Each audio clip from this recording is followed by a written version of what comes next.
వాస్తవానికి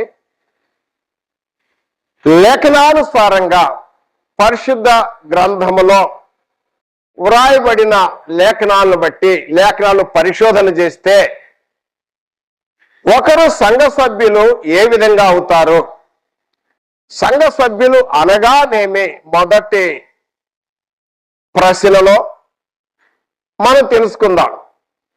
ముందుగా చెప్పిన కొందరు విశ్వాసం వచ్చేవాళ్ళు ఉంటారు, కొందరు మనసును మార్చుకొని వచ్చి ఉంటారు, కొందరు పాపల విషయంలో పశ్చాత్తాపడి వచ్చేవాళ్ళు ఉంటారు, కొందరు రోగాలు నయం చేసుకుందాని వచ్చేవాళ్ళు ఉంటారు, కొందరు కష్టదినాలు పోతాయి అనే శ్రమ వచ్చినప్పుడు వస్తూ ఉంటారు.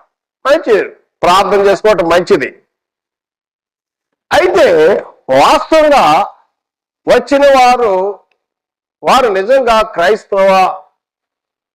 నిజ క్రైస్తవులా లేక నిజ క్రైస్తవ సంఘ సభ్యులా అనే విషయాన్ని మనం చూసినట్టయితే